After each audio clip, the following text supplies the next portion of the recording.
We do have to put in a couple dates since those are required fields. So we'll put our dates in there, and we're going to put a grand total. We're going to put one expense in, and we're going to make that expense be more than $10,000.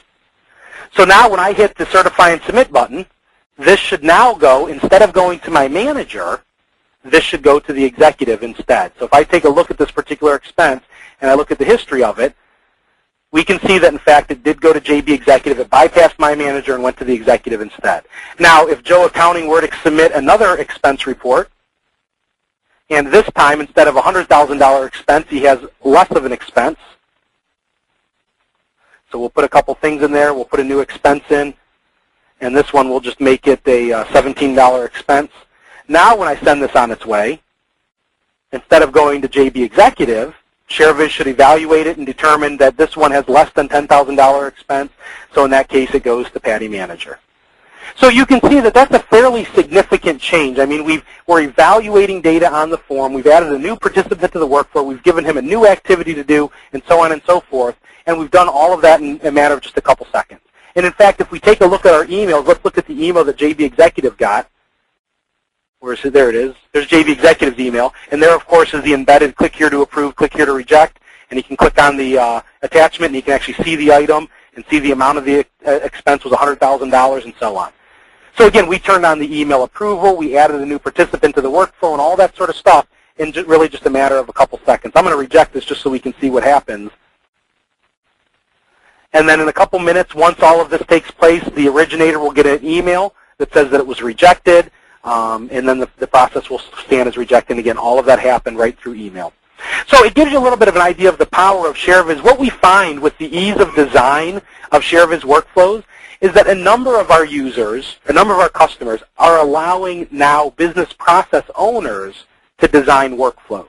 So instead of IT people having to do all of the workflow design, the business process owner can do a lot of the design. They can define all the swim lanes.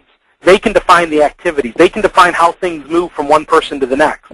And then they can hand it off to IT, who can do the heavy lifting. You know, maybe wire it up to Active Directory, the sort of things that your average everyday business user wouldn't necessarily know how to do.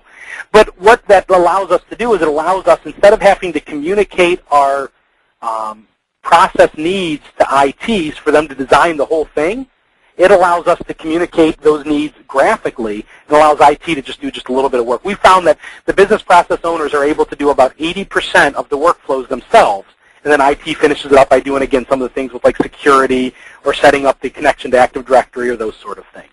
So it's, really kind of changes the paradigm on how process definition works. Now, if we go back to our email here, we should see that an email came into our originator that says his process was rejected. Yep, there it is. Your expense, ER number 12, was rejected due to such and such. So created a dynamic email, sent it to the originator very simply. It took just a couple minutes, and you can see that we have the recording of JB's rejection, and he said no way, and we record that that was done via email. So hopefully you saw some things that are pretty powerful today. By the way, this entire expense process that I've done here, of course it was done before we got on the meeting. This took 3 hours to do.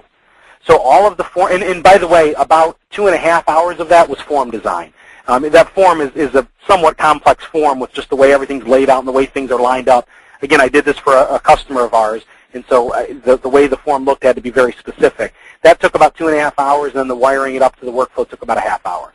So this is a pretty complex process to be able to knock out in simply 3 hours, and then we just made a pretty significant change to it and did that in about 2 or 3 minutes.